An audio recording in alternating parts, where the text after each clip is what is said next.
redentor, começo a entender seu grande sacrifício, pois hoje sei que pela dor recebo seu amor. Meu Deus, me explica esse amor. Meu Deus, que dor. Sua vida por mim entregou. Meu Deus, me explica esse amor.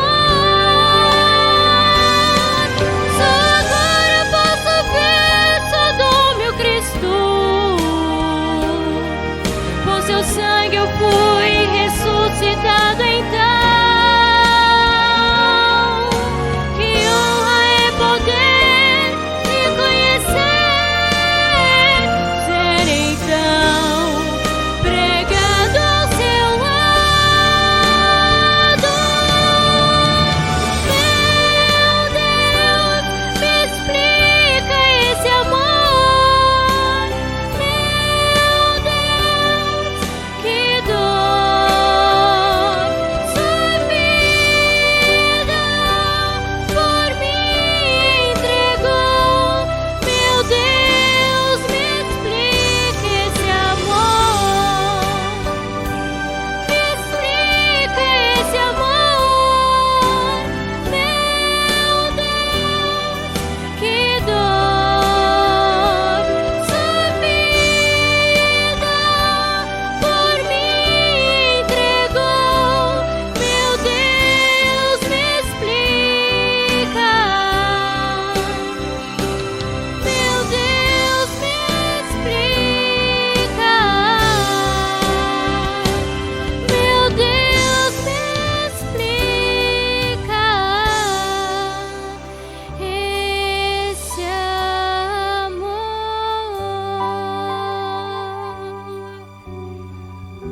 Amém.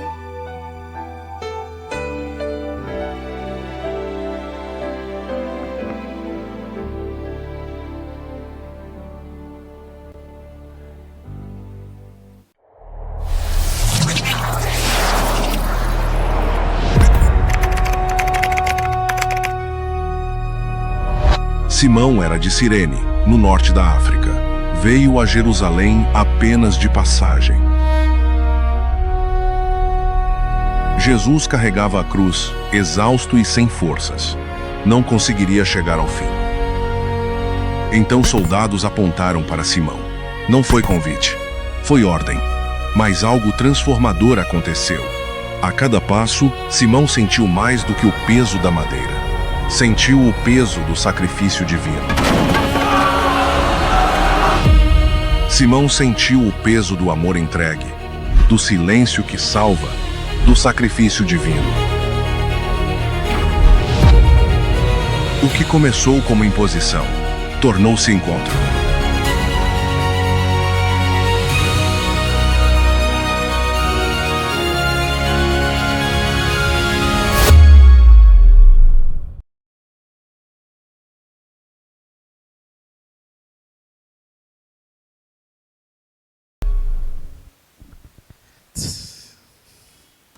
Boa noite, igreja. Todos felizes hoje? Que bom, estou vendo que os baianos voltaram. Quem está aqui feliz? Eu fico procurando alguns rostos aqui, ver se estão, tá? Alguém trouxe visita hoje? Que alguém falou, pastor, eu trouxe. Trouxe 3? Muito bem, a lembrança está lá no final. Nossa baiana está aqui com a gente, feliz por te ver novamente. Deixa eu ver, está faltando filho da irmã que não veio hoje. Está a caminho. Quando eu estava descendo ali, o Simplício falou que a Gabi aprendeu com ele a cantar. Vocês acreditam? Eu quero que você abra sua Bíblia no livro de Marcos. No capítulo 15, verso 16. E nós vamos ver novamente, tá? Trouxeram visitas, vai ter novamente uma lembrança. E tivemos sorteios, né? E tem mais aqui, ó. Ô Maria, eu vou trazer umas coisinhas para rechear esse lugar, tá bom? Olha, tudo bem arrumadinho aqui. Quem ganhou hoje? Eu estava ali dentro, não vi. Sério? Parabéns. Você encontrou? Evangelho de Marcos, capítulo 15, a partir do verso 16. Vamos orar? Amado Deus, querido Pai, obrigado por tua bondade e misericórdia. Fala o nosso coração, em nome de Jesus. Amém. No distrito aqui nós temos 4 igrejas e 2 grupos. Então isso tem a impossibilidade de fazer algo que eu gosto demais de fazer, que são séries. E eu gosto muito de fazer uma série que o nome é As Festas Bíblicas. E é impactante, amados. Tem uma festa que o dom de profecia diz que nós ainda precisamos celebrá-la, que ela não aconteceu ainda. E no final desta série a gente celebra essa festa. Mas infelizmente eu não tenho como fazer isso. Teremos que usar os domingos. Mas quem sabe eu consigo arranjar as coisas. Quem sabe, né? Nós não conseguimos fazer uma série aqui aos domingos. E quem sabe até lá o Ministério de Louvor já não existe, né, com os instrumentos. Temos muitos sonhos aqui para a Igreja Central. Eu estou muito feliz pela quantidade de irmãos. Até confesso a vocês que eu imaginava que eu ia fazer um pequeno grupo aqui na igreja. Já estava até pronto para fazer um pequeno grupo. Mas eu estou vendo, muitos estão vindo. Glória a Deus por isso. Hoje temos até irmão Rock entre nós. Todos, quando estava chegando ontem, eu estava pegando ônibus para pregar em um grupo. Então hoje nós temos com ele. Então se faltou alguém, lembra, liga. Sinto falta do seu filho. Está vindo, né? E do amigo dele. E tem uma senhora que estava sentada aqui. Ela até que trouxe mais visitas. Quem lembra dela? É preciso ligar para ela. Você sabe o nome da pessoa que está do seu lado? Você sabe? É uma pessoa familiar, são bem conhecidos. Mas você percebe que quando nós falamos o nome das pessoas, muda tudo.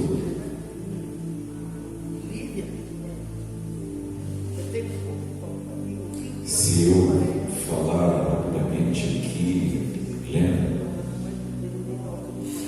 Falar com o paulista, Fernando. Quando a gente fala o nome, muda tudo. Porque o nome traz intimidade. Se você está no meio da multidão e alguém grita Fernando, pode até não ser você, mas você vai procurar quem está te chamando. Você vai perceber que na Bíblia existem muitos milagres acontecendo. E nós não sabemos o nome daquelas pessoas que receberam os milagres. Você pode me contar o nome da mulher do fluxo de sangue que tocou na orla de Cristo e foi curada? Curada? Você lembra o nome do garoto que estava trazendo 5 pães e 2 peixinhos? Ou foi o contrário? Você lembra o nome dele? Você lembra o nome do leproso? Você lembra o nome daquele leproso que eram 10 e apenas um voltou para agradecer? Você sabe o nome dele? São anônimos. E quando a Bíblia não diz o nome, é porque certamente essas pessoas elas não entraram no ciclo da igreja. Foram pessoas que foram curadas, mas certamente não andaram na igreja. Isso não tinha que acontecer, não concorda? Mas o Evangelho de Marcos agora vai contar o nome de como você já viu até o vídeo. Mas o que Marcos sabe o nome dele? Vamos ler? Verso 16 do capítulo 15 diz assim: Então os soldados o levaram para dentro do pátio. E é bem importante isso. Jesus está sendo levado de um lugar para outro. Certamente ele não dormiu. Você dormiria no dia do seu julgamento? E aí então, primeiro foram os judeus, depois entregou a Pilatos, e agora ele foi entregue aos soldados. Todos eles odiavam Cristo. Pilatos se acovardou. E a palavra diz: levaram para o pretório e reuniram todo o destacamento. Vestiram-no de púrpura e, tecendo uma coroa de espinhos, lhe puseram na cabeça e o saudavam, dizendo: Salve, Rei dos Judeus! Ou então em latim: Ave, Ave, Rei dos Judeus! Davam-lhe na cabeça com um caniço, cuspiram nele e, pondo-lhe de joelho, o adoravam. É uma verdadeira adoração de demônios. Depois de o terem escarnecido, despiram-lhe a púrpura e o vestiram com as suas próprias vestes. Então conduziram Jesus para fora com o fim de o crucificarem. Então ele está sendo maltratado, levando de um lado para o outro, e eles estão escarnecendo, porque uma coisa está sendo bem clara: a acusação dele. E Pilatos tem isso muito bem claro em sua mente: este é o rei dos judeus. E aí os soldados estão lá e trouxeram muitos soldados para um homem que a palavra do Senhor diz que não tinha beleza nem formosura, sendo escarnecido, humilhado. Eu preciso que você olhe isso com os olhos espirituais, porque ao redor de Cristo está um exército de anjos. Se você é um anjo, como você se sentiria vendo aquela cena? Pois eu acredito que muitos desses anjos poderosos do Senhor estavam esperando apenas uma ordem para dar fim àquele sofrimento e derrotar os inimigos de Cristo. Mas se ele fizesse isso, todos nós seríamos derrotados. A sua humilhação era exatamente a nossa exaltação. Ele estava levando sobre si todas as nossas dores. Agora, depois de escarnecerem, colocarem uma coroa de espinhos, vestirem como rei, se inclinarem diante dele como zombaria, agora é hora de levá-lo para ser crucificado. A multidão estava ali. Talvez aquela multidão havia dito: crucifica-o, porque viram em Jesus alguém fraco e frágil, e eles queriam um rei poderoso. Talvez alguns sentiram vergonha, se escandalizaram. Eles queriam que Jesus fosse apenas agora uma página virada na história judaica. Cristo havia dito que surgiriam falsos cristos. Anos depois da morte e ressurreição de Jesus, apareceu alguém que eles sonhavam, um jovem forte e guerreiro chamado Bar-Kokhba. Ele liderou os judeus para libertar Israel. Foi morto. Mas este não ressuscitou. Mas vamos voltar. Ele está sendo levado. Ele está exausto. Eu sei que você pode pensar assim, mas Jesus é Deus. Mas naquele momento ele era um homem.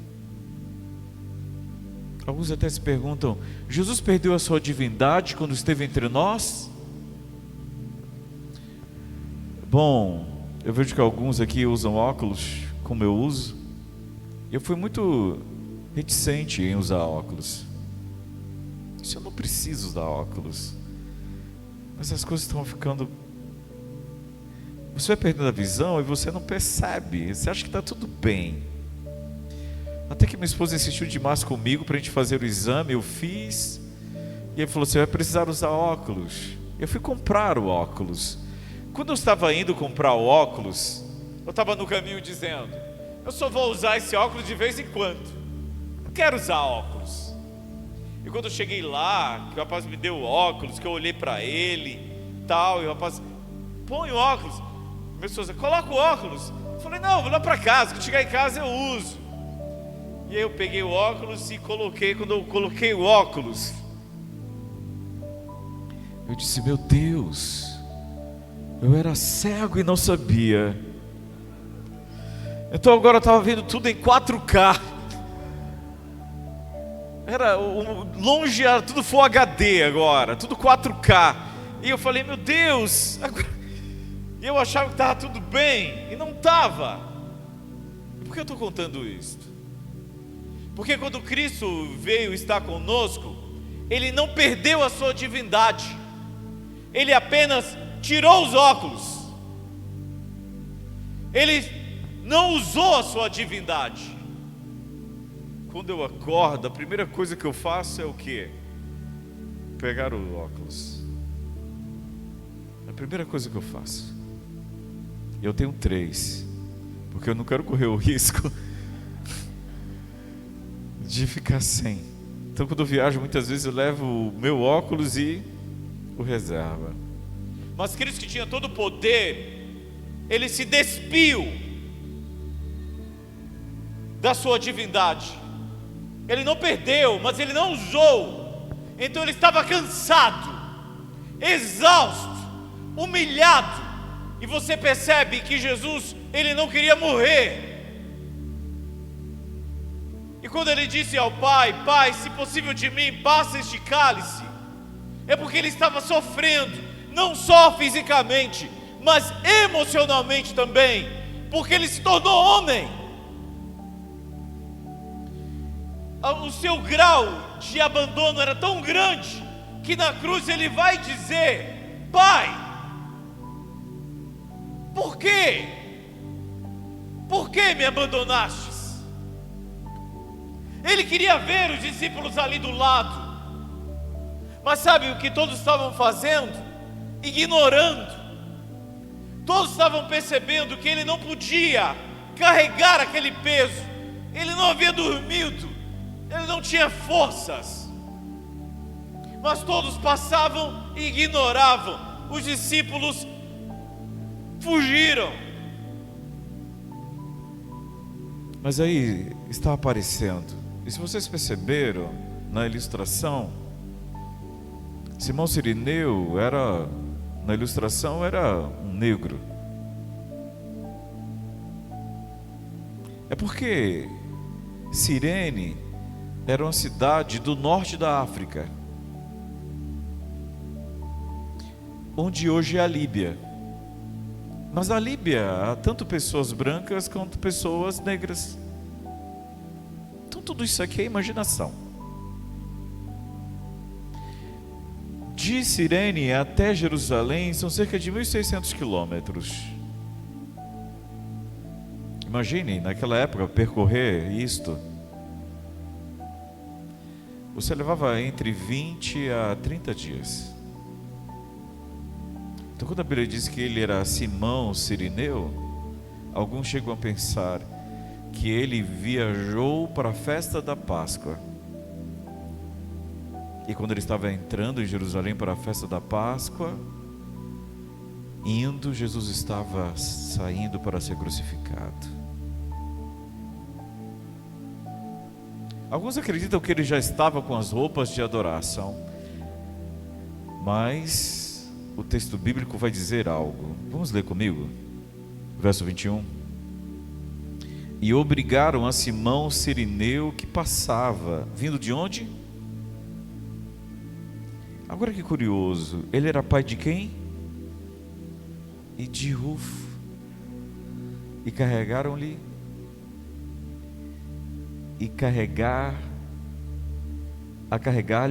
obrigaram a carregar-lhe a cruz. Bom, alguns imaginam que ele percorreu aquela distância toda e ele estava chegando em Jerusalém quando resolveram colocá-lo para carregar a cruz. Mas Simão, ele seria mais um que iria fazer com Cristo simplesmente o que a maioria fez: ignorar. Quando eu pergunto a você que existem pessoas anônimas na Bíblia, existem muitas pessoas anônimas nas ruas. Aqui em Peru, certamente há cerca de 60 mil pessoas. Assim me falaram, habitantes. Seria facilmente um município. A maioria das pessoas que você conhece e você passa nas ruas, você não sabe quem são elas. E se você encontrar um pedinte, possivelmente você irá ignorar. E há muita gente nesse mundo sendo ignorada. São pessoas desconhecidas e, pior, invisíveis. Esses dias eu fui buscar o Teologando, e ele está no Legando dos Humildes. E quando entramos em uma padaria para comer, isso acontece muito comigo. No meio do nada, uma mulher veio, tanta gente ali, ela veio diretamente para mim, para me pedir ajuda. Estava tão pressado naquele momento que eu ignorei ela. Ela falou umas coisas lá, eu falei, olha, não sei e tal, e estava obviamente pela aparência dela, pelas vestes dela, que ela queria ajuda, mas eu estava apressado. Mas quando eu fui para a fila, que eu estava pagando ali para ir embora, eu saí com o Teologando, disse, cadê aquela mulher? Ele falou, não sei, pastor. E fiquei procurando ela de longe, e depois ela estava vindo. Esperei ela atravessar a rua. Eu disse, eu vou me atrasar. E quando ela se aproximou, eu disse, o que você está precisando? Ela disse, eu preciso disto. Eu entrei num estabelecimento, comprei o que ela precisava, dei para ela, falei poucas palavras e fui embora. Porque a maioria das pessoas hoje são invisíveis, são anônimas. Nós sempre pensamos que não é problema meu. Eu costumava andar na rua, eu comecei o ministério como capelão na cidade de Aracaju, e você poderia achar que eu era meio louco, porque eu andava, quando eu ia para a escola para dar aula, na primeira escola, eu ia andando, e eu literalmente às vezes ia falando com Deus, e eu me pegava falando com Deus em voz alta. E eu já percebi em alguns momentos, algumas pessoas passavam por mim assim, até atravessavam a rua, como pensando, olha, está falando sozinho, deve ser doido. Então a melhor coisa de doido é estar longe. Mas esse dia eu estava indo, uma moça estava vindo, precisamente maltrapilha. Eu olhei ela de longe, abaixei minha cabeça um pouco assim, e eu falei, Senhor, ajuda essa mulher, essa jovem. Olha como é que ela está, Senhor. Ela precisa de ajuda. E eu estava cabeça baixa aqui falando com Deus, ajuda, Senhor. Quando eu levantei a cabeça, ela havia atravessado a rua, vindo na minha direção. Quando eu levantei a cabeça, ela estava em pé diante de mim, com a mão estendida, e ela disse as palavras: me ajude. Naquele momento eu entendi uma coisa, que na verdade eu estava pedindo para que Deus a ajudasse. Mas eu sou a mão de Deus. Quando Deus quer fazer um carinho em alguém, vai usar a mão dos seus filhos.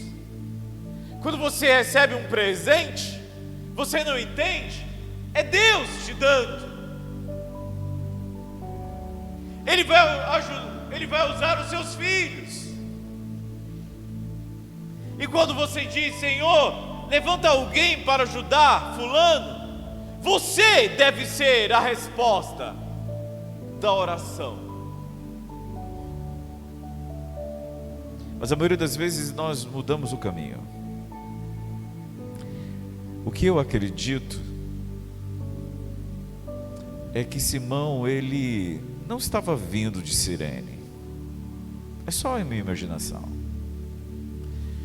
Que ele morava, não em Jerusalém exatamente, mas ele estava vindo para a adoração da Páscoa.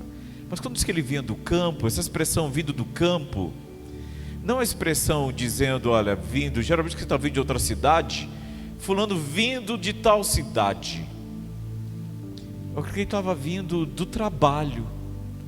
Talvez ele estava lavrando a terra.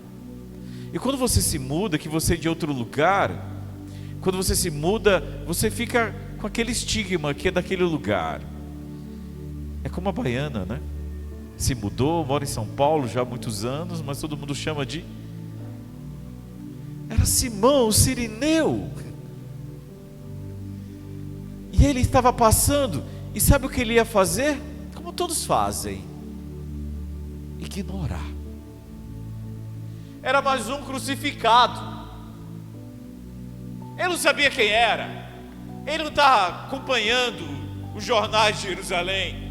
Ninguém mandou um WhatsApp para ele, para dizer: olha, Jesus está sendo crucificado. Ele não tinha informação nenhuma. Então quando ele estava vindo, ele simplesmente ia ignorar. Mas como aquele dia era um dia de festa, todos estavam se preparando para a festa da Páscoa, e Simão Cirineu estava vindo do campo, certamente estava sujo. Então pensaram: ele ainda vai se banhar, ele ainda vai se preparar para a festa. Então pegaram e obrigaram a levar a cruz. Ele ia ignorar, mas ele foi forçado.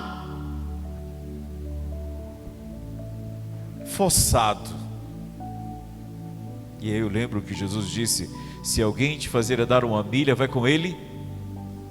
Porque o soldado romano tinha essa autoridade. Ele podia pegar qualquer um, carregando qualquer coisa, e falar assim: carrega isso para mim. Ele deveria levar. Então Simão foi forçado a carregar a cruz. Forçado. A minha sogra é uma mulher de grande oração. Eu a considero como realmente uma segunda mãe. E toda vez que eu encontro uma família que consegue manter os seus filhos na igreja, me causa bastante alegria e admiração. Porque eu percebo que muitos lares hoje não se preocupam em fazer dos seus filhos missionários, mas bem-sucedidos no mundo, bons profissionais, com recursos financeiros. Eu já vi muitas famílias se perderem nesse trajeto. Mas ela sempre colocou no coração, disse que eu não quero que meus filhos fiquem ricos, eu quero que eles permaneçam no Evangelho. Todos estão no Evangelho, todos trabalham no Evangelho. Mas havia o mais novo, Francisco Waltenberg. Sempre tem um filho que ele é a ovelha que quer sair, né? E o Berg era um desses filhos que não queria permanecer na igreja, sempre tentando fugir. E chegou uma hora que ela estava vendo que o Berg iria sair do evangelho, ia sair da igreja. E ela fez uma oração que eu oriento a você: não ore assim, pode ser perigoso. Mas ela disse: Senhor, eu prefiro ver o meu filho morto do que fora da igreja.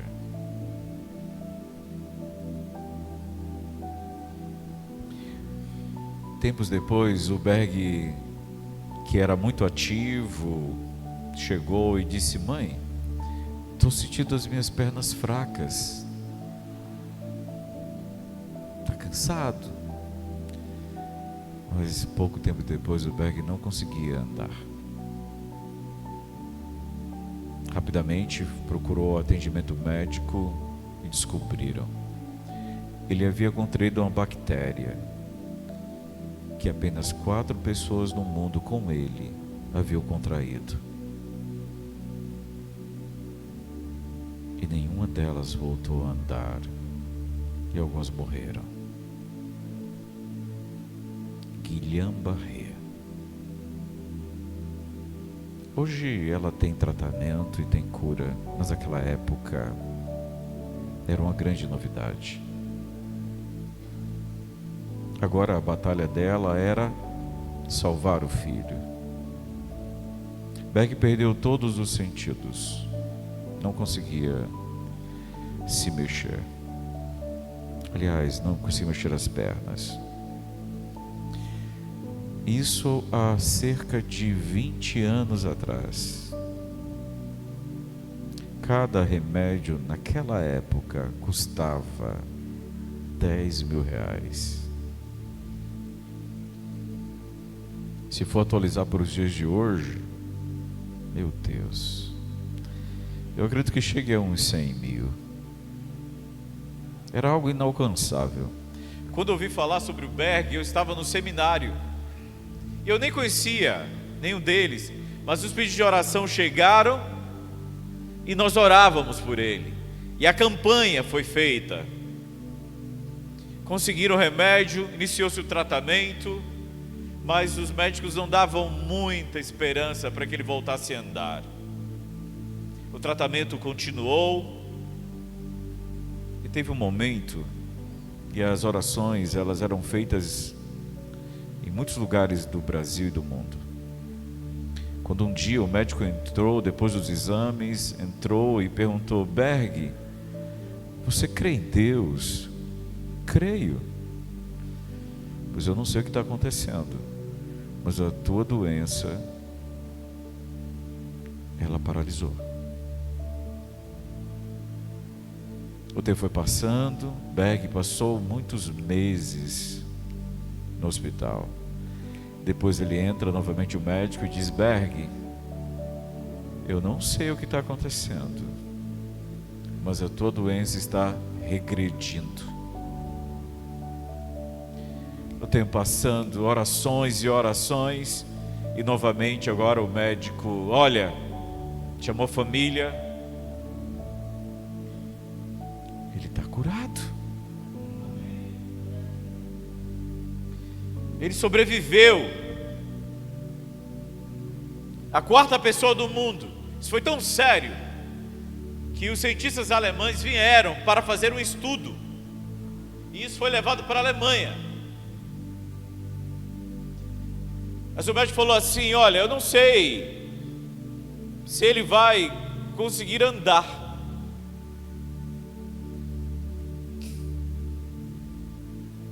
Berg anda para cima e para baixo.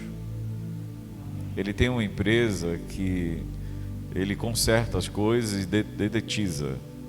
E ele colocou o nome da empresa Berg Resolve. O que tiver de problema ele vai lá e resolve. Mas até hoje o Berg ele anda, e você percebe, ele anda mancando. Assim.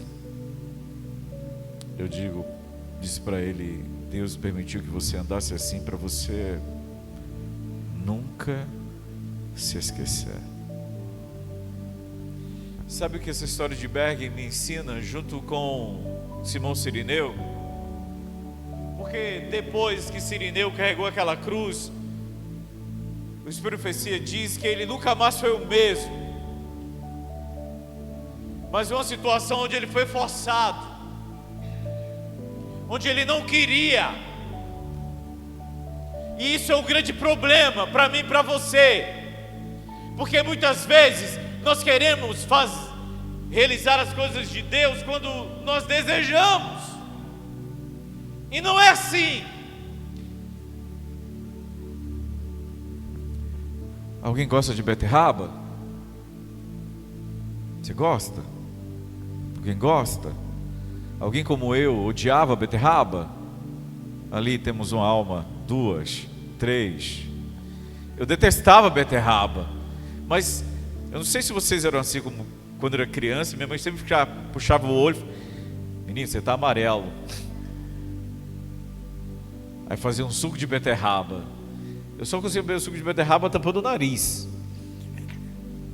E o que apaziguava o suco de beterraba com laranja ou com cenoura. Detestava. Quando eu comia beterraba, ela vinha até a metade da garganta e voltava. Mas eu forçava, eu tampava o nariz para comer. Um dia,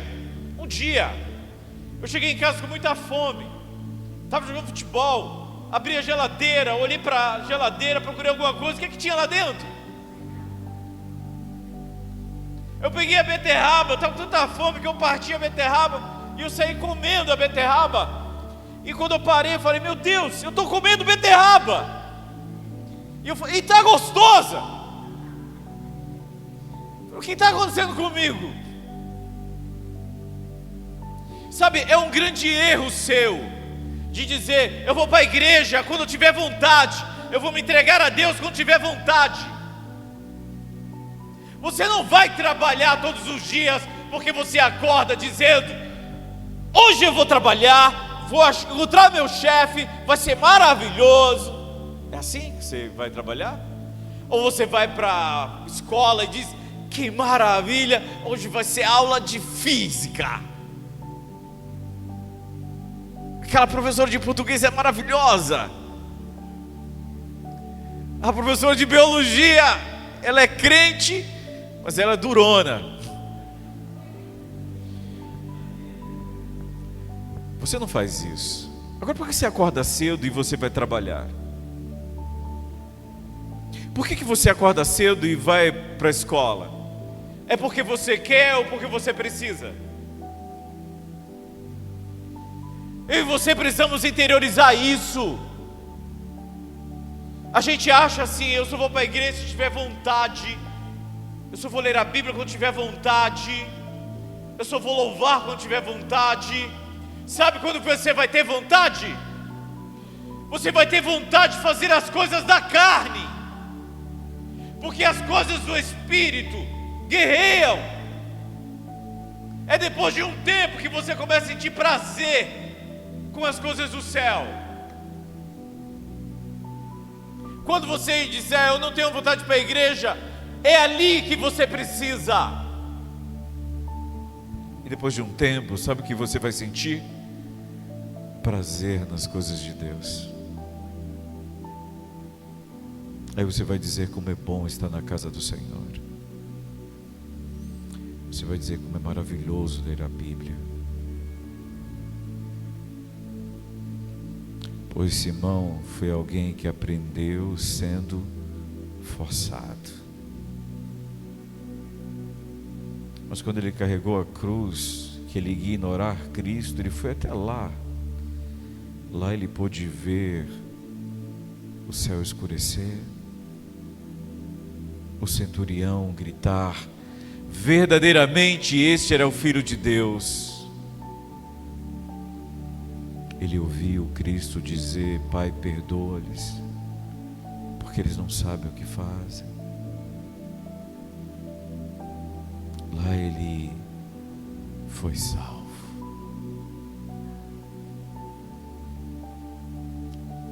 E porque sabemos o nome dele,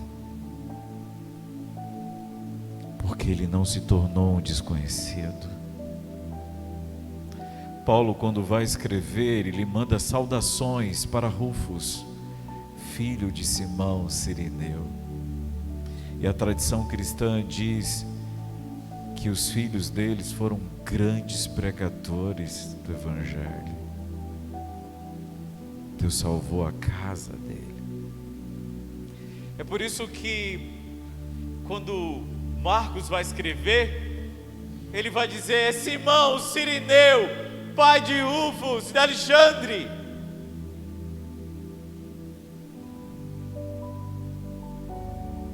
É como se estivesse dizendo: é o irmão Roque, pai do Mateus. Esse Mateus estava distraído agora, ele ficou esperto. Por que ele mencionou os nomes? Porque agora eles eram conhecidos da igreja. Porque agora eles eram da igreja. Mas tudo começou porque ele foi forçado.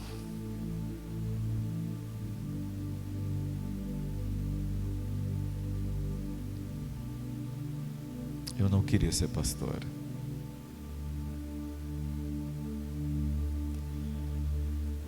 E aí os irmãos se juntaram e falaram: você vai ser pastor. E me mandaram para o seminário, para o internato. E lá no internato, todo mundo me chamava de... Muitos amigos chamavam de pastor. Eu falei: meu Deus, é isso mesmo. No dia que eu prestei o vestibular para teologia, um amigo prestou, todo mundo comemorou com ele. E eu falei: eu também passei. Aí chegaram com ele: então eu sabia que ia passar. Você estava orando por mim, não? E literalmente eu fui empurrado.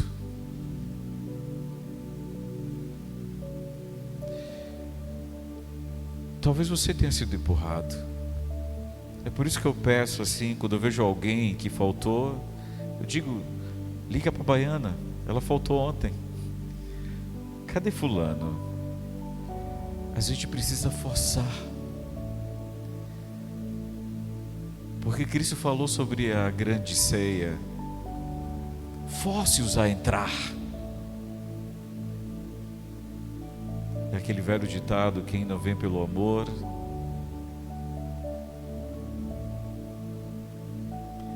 Mas ele carregou aquela cruz e não sabia ele que ele estava operando a salvação dele.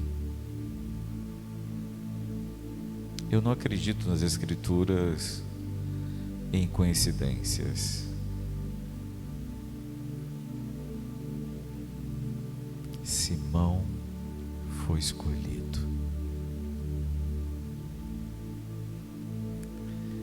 O dom de profecia diz que ele, após isso, se sentiu extremamente honrado. Sim, eu preciso te contar agora e vou terminar. Na cerimônia da Páscoa, tinha uma festa que acontecia antes, que era a festa dos pães asmos. Nas festas dos pães asmos, você teria que retirar todo o fermento que estava na casa. Não podia ter fermento. E quem sabe na série eu conto os detalhes desta festa. E no dia da Páscoa, geralmente eles iam com uma roupa branca e levavam o cordeiro para ser sacrificado. Quando o cordeiro era sacrificado, então era pego o isopo, que eram as folhas que eram molhadas, e o sacerdote ele aspergia o sangue. E as pessoas com a roupa branca, elas ficavam esperando que o sangue do cordeiro viesse e manchasse as roupas deles. E eles voltavam da festa dizendo: o sacrifício foi feito. quem tomava a cruz nas costas era considerado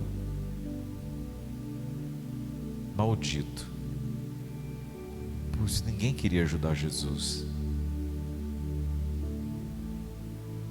nem Simão. Mas quando ele vai e leva, certamente ele voltou com as suas roupas, com o sangue de Jesus.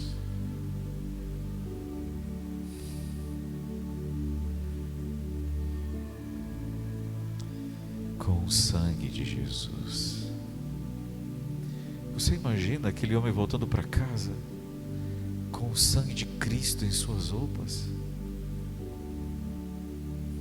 Não era o sangue do Cordeiro, era o sangue do Filho de Deus. Não tinha como ser o mesmo.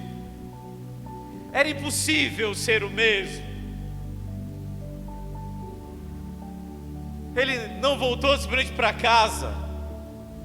Ele voltou para os braços do Pai. Sua casa estava sendo salva, porque foi forçado. Deus quer uma história na sua família, que não pare em você, que chegue aos seus filhos, aos seus netos, aos seus bisnetos.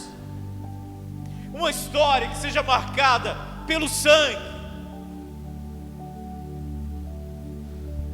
E eu entendo que muitas vezes Deus abençoa alguns pais pensando nos seus filhos.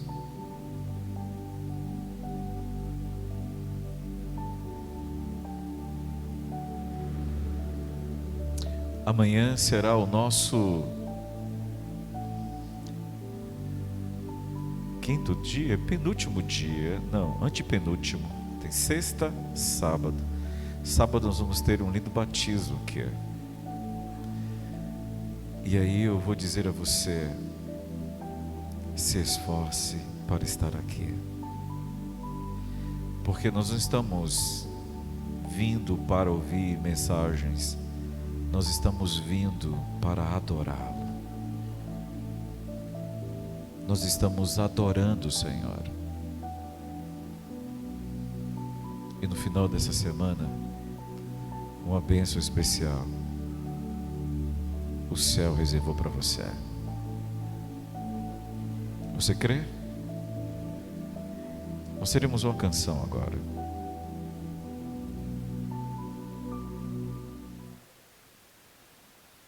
Quando essa canção for entoada, novamente peço a você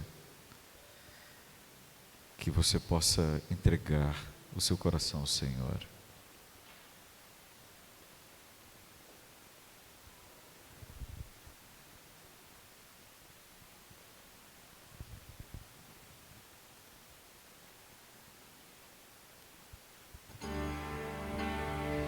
Feche seus olhos. É hora de entregar as nossas vidas ao Senhor.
Se você vai aceitar o seu amor, com os braços bem abertos,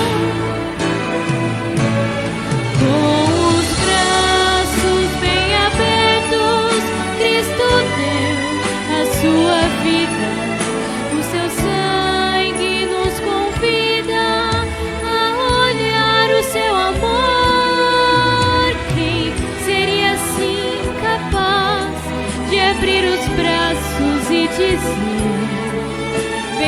filho, eu preciso de você.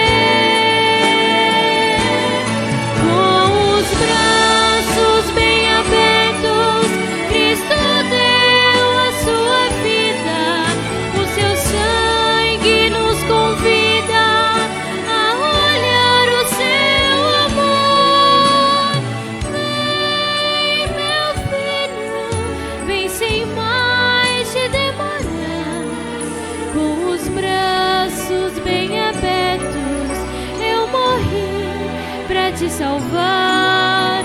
Com os braços sempre abertos, eu estou a te esperar.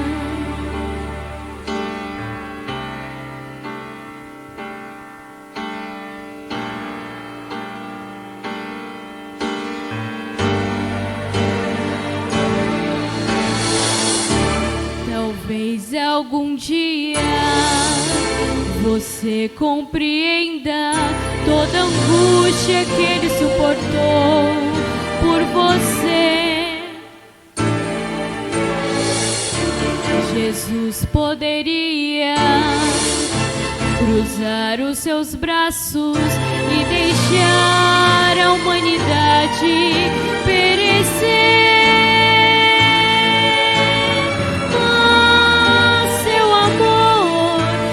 Maior que a sua razão, pois reconhece que sem ele nossa vida é um mal sem solução.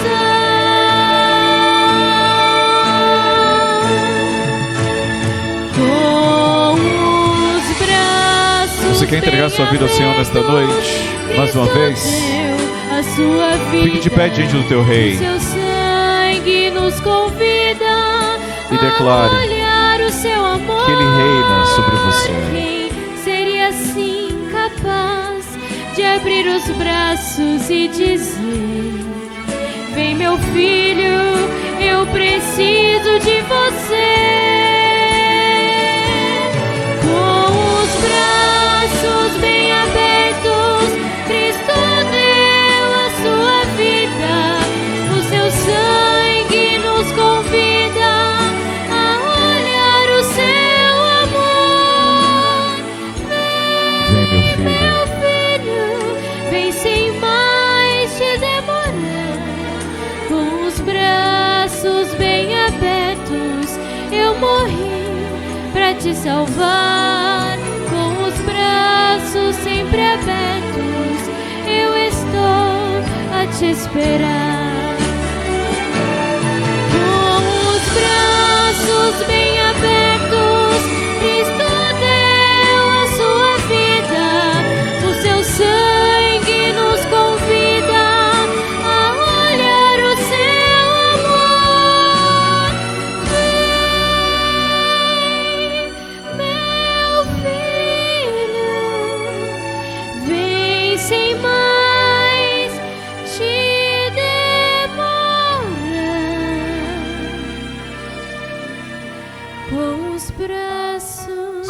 bem abertos, eu morri pra te salvar.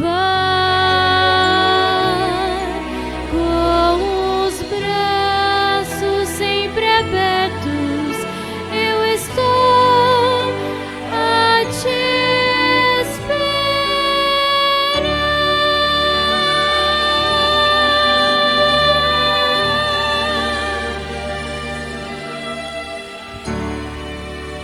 Aleluia. Simão poderia carregar a cruz de Cristo e ele fez. Mas há um limite. Porque na hora de morrer, era Jesus. Aquela cruz não era de Cristo. Aquela cruz era de todos nós. Por isso Simão precisou carregá-la. Para demonstrar que não era de Cristo, era nossa. Feche teus olhos. Deus de Abraão, Deus de Isaac e Deus de Israel, obrigado pelo sacrifício feito. Obrigado pelos encontros, Senhor, que ocorreram. Simão teve o privilégio, ainda que involuntário, de acompanhar o teu filho. Aquele peso que estava nos seus ombros não se comparavam com o peso do pecado que estava sendo lançado sobre Cristo. Obrigado, Senhor, porque Tu fazes todos os esforços possíveis para nos salvar. Talvez haja alguns aqui que, como a água, muitas vezes querem escorrer das Tuas mãos. Senhor, quando nós não tivermos forças, força-nos, Senhor. Não desista de nenhum de nós. Derrama a Tua misericórdia, a Tua bondade, que amanhã possamos estar aqui de volta para Te adorar. Em nome daquele que vive e reina, que já está voltando com o seu reino, e que a verdade deste reino reine para sempre e sempre em nossas vidas. Em nome de Jesus. Amém.